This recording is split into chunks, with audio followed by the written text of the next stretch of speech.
So in this next module, I'm just going to give a quick overview of paper number 2. If you did paper number 1, it's very similar, so I'll just give you a few tips about the topics that are available to you for this paper.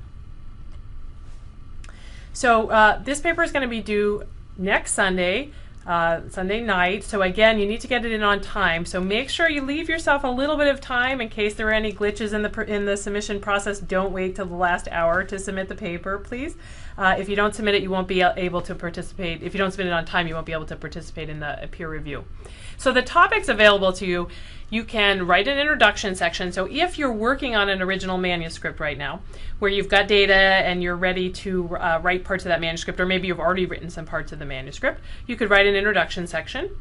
Or if you've got some published work, your own published work, you could rewrite an introduction section of a paper that you wrote before. Now that you've learned a number of skills in this class, you'd have an opportunity to practice those skills and make your introduction clearer and more concise and easier to read.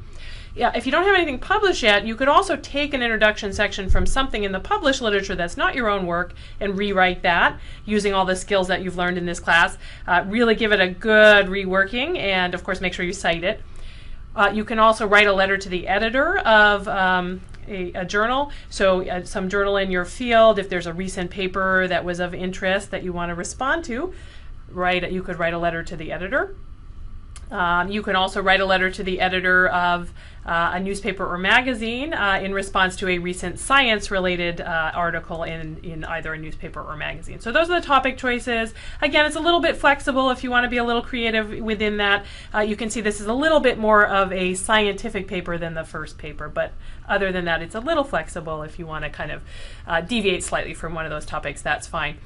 Again, same as with the last assignment, after you turn in a paper, the following Sunday, what will be due is that you will assess 5 other students' works. You will be assessing them in the exact same as before on clarity and concision, language and style, and focus and organization, and you'll be providing them with an edited copy. If you didn't participate in the first paper, I'll refer you to Module 4.7 in week 4 for more instructions on how to do the peer assessment and editing. So have fun with the paper. The preceding program is copyrighted by the Board of Trustees of the Leland Stanford Junior University. Please visit us at med.stanford.edu.